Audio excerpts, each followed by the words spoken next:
This is the Reds POSTCAST, your instant game reaction for the Cincinnati Reds. Part of the Locked On Podcast Network, your team every day.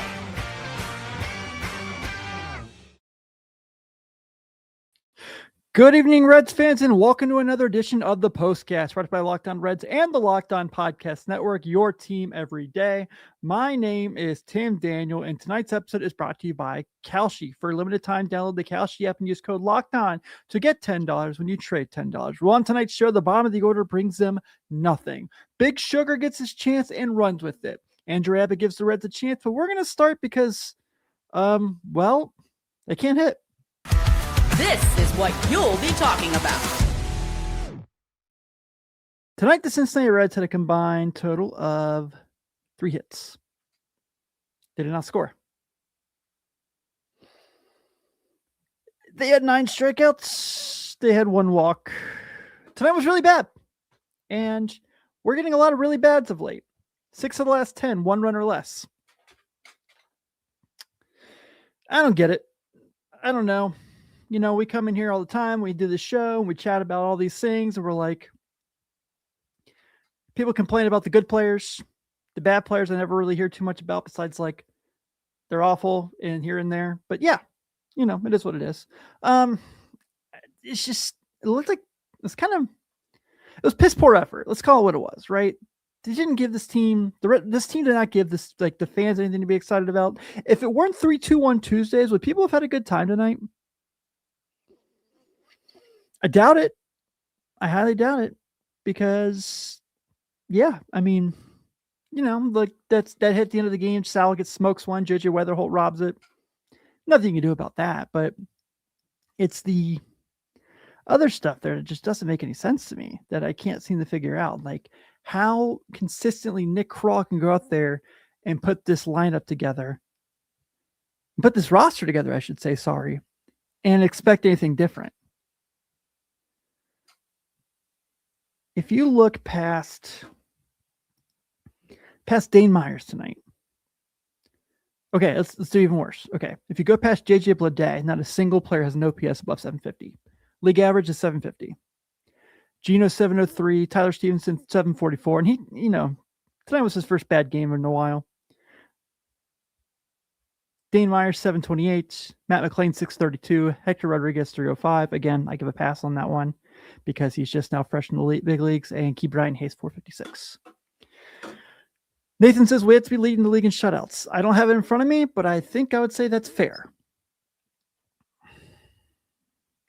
And if you look at the bench, it's not like the bench is giving them like super help either. Whatever catcher's not playing that day, yeah, you might get something from them. Now they have 3 catchers on the team because Noelvi Marte got sent down. Starting to worry that he might be done. And I know what I've said all year about him. I just don't get it. I don't know how they can find their way out of this and how they think this is okay. I think as fans, we deserve better. I think the city deserves better. And look, I know last night they had a great win. It was a lot of fun to come on here and talk about it. I will never not cherish those wins. But tonight is one of those nights where it's just incompetence of building a team just shows its ugly face. And it's been asked a couple times in the chat. I know it's going to make its rounds. Joey Votto said, make me the Reds GM. At this point, let's do it. Let's make it happen. I don't care.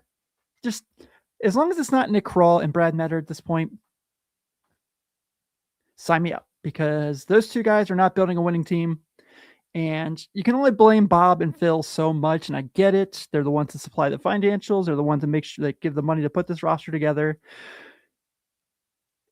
And they definitely limit Nick Krall for sure, but he just has this tendency to pick the wrong guys. And this is not a 2026 thing. This is a forever thing, it feels like. And they can't make the right trades either. So, I don't know. Tonight was difficult for the offensive side of things, but the pitching was fun. Let's talk about Andrew Abbott. This is the Locked On Player of the Game.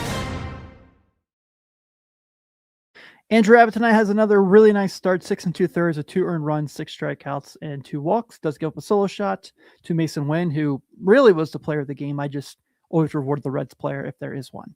Another nice night for him, man. And, you know, it's one of those nights where you feel bad that he's on the saddle for the loss because He certainly did not pitch like a guy who was going to lose tonight.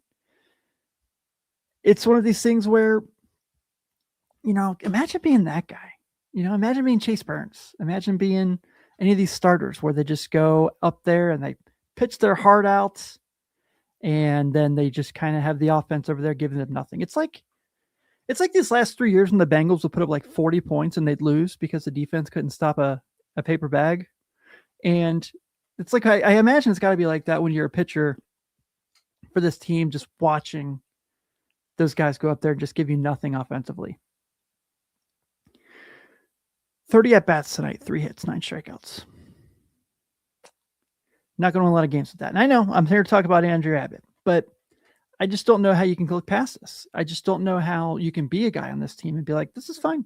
I don't know how you can work in the front office, see this year in and year out and be like, this is cool. You said you were going to win the division this year, and that's what you put out there. You said like you held on to these guys at the trade deadline because you thought this offense could get back in contention. Do you think this team's in contention? No, they're not. And no matter what Andrew Abbott does, no matter what Chase Burns does, no matter what Rhett Lauder does, no matter what Nick Lodolo does, whatever long he pitches, it doesn't matter. I don't know how they can get this going. I have no faith. No faith whatsoever in the front office to put a team together. Salary cap or no? Salary floor or no? We have a lockout next year. It would be hard for me, for sure, because I love talking with you guys. But I think even if we do get that, if that even is the thing the owners get, Reds aren't going to do anything with it. I hate to say it that way, but it is what it is. Nathan says right here, 39 games this year with 5 hits or less. 39 games with 5 hits or less.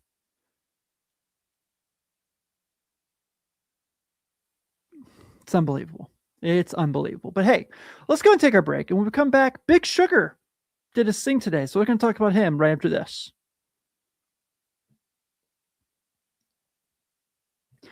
But before we continue with the show, a big thank you to our friends at Amazon for this limited break. This back-to-school season, spend less on your kids with Amazon. We all know how crazy the back-to-school shopping experience can be. It starts with a few items on the list, then suddenly you're shopping for supplies, clothes, lunch gear, tech, and about 10 other things you didn't see coming. It adds up fast. When your kid spends days planning the perfect first day of school outfit because they want to make a great first impression, you end up putting almost as much thought into it as they do. At least the first day photos are worth it. When it's 9 p.m. the night before school starts and somebody suddenly remembers they need folders, notebooks, markers, and apparently 12 other things that nobody mentioned until now.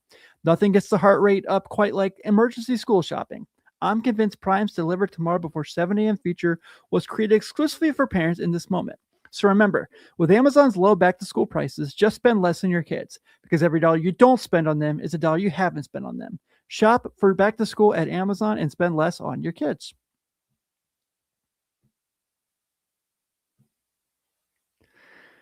Thank you for listening to Locked On Reds as your first listen each and every day, whether it's with me in the post-game catching up the night after, or Jeff and Steve Monday through Friday on Locked On Reds. And if you're an everydayer, please be sure to join that everydayer club as well for $5 a month or $50 a year. Access to ad-free episodes of all your favorite Locked On shows and our Discord chat as well. We're in there talking ball, and we want to hear you to join us to talk ball with us as well.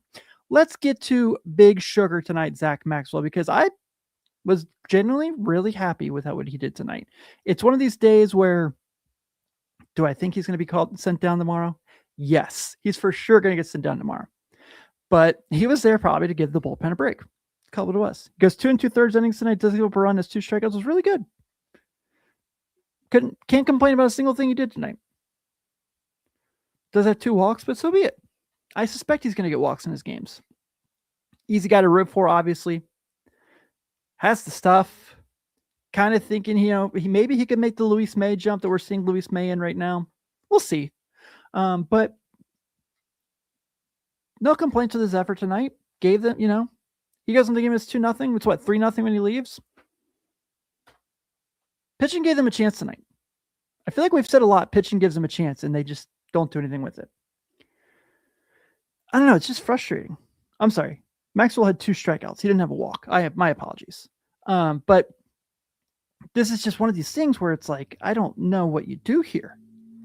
And I appreciate what those guys do. I appreciate the bullpen doing what they've done for the past month or so. They haven't really had a whole lot of bad outings. They've had some, no taking away from it. But, the Emilio Pagans, the Luis Mays, like they're giving them something. And Zach Maxwell kind of did his thing there as well. So give him kudos for sure. Let's talk about the bottom of the order because this is bad. Since hindsight is always 20/20, let's deliver today's second guess.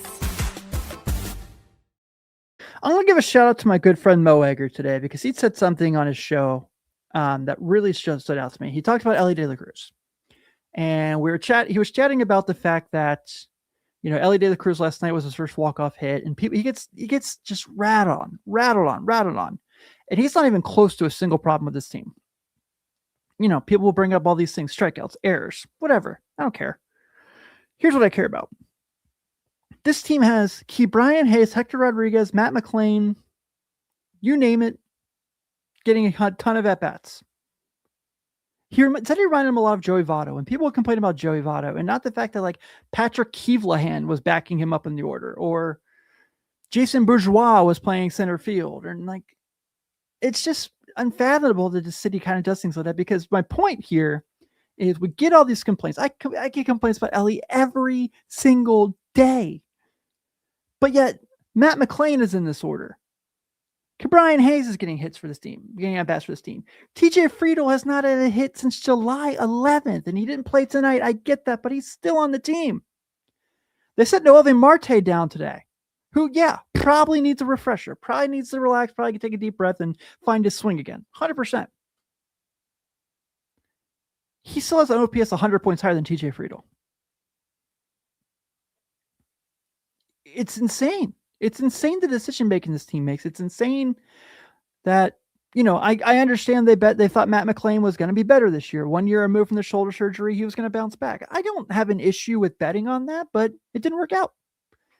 Now you're going to probably give him an extension for the next season there is played, and I'm not in love with it. I'm not.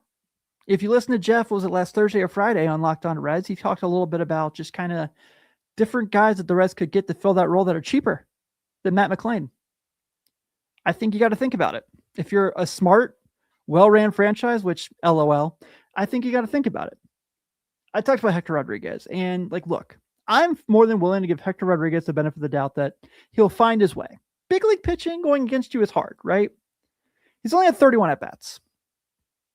305 OPS isn't anything as exciting by any stretch, but he draws walks. Take it. I suspect he's going to get more and more comfortable, and you're going to see those numbers go up. He's pretty talented, so there's that. And then we obviously all know about Ke'Bryan Hayes. And look, I know he had one of the 3 hits tonight, and honestly, you can make the case he's been swinging the bat better of late, but better for Ke'Bryan Hayes is what? Actually, numbers aren't bad of late. Last 7, 4 for 14 with an 833 OPS. Can he do more of that? Because if he can do more of that, I'm not going to complain. His base hits tonight was 105 off the bat. He's got some, he can get quick on it. I'm not he's strictly unlucky guy. I do think he's gotten a little unlucky, but at some point, 456, he's had 181 at bats this year. At some point you are what the numbers on the back of the baseball card say you are. And I hope he keeps swinging the bat he has of late. I think he's a really easy dude to root for, and he's a wizard defensively. That glove's unreal. But if you're going to be a major league player, you got to have a higher than a 456 OPS. I don't care where you hit in the order. Or you have a bunch of guys on the team who have a 650 and up OPS, and he's at the bottom of your order. And that's fine because you can care to have one of those guys that can just go out there and make big outs to the hot corner. They don't have that. And you see it on Edge tonight. You just see it in full-fledged tonight where they just have another brutal game. Shout out Nathan Gardner, by the way, in the chat every day. I want to make sure he gets some love for the stats he put in the chat tonight. I really appreciate you for that, my man.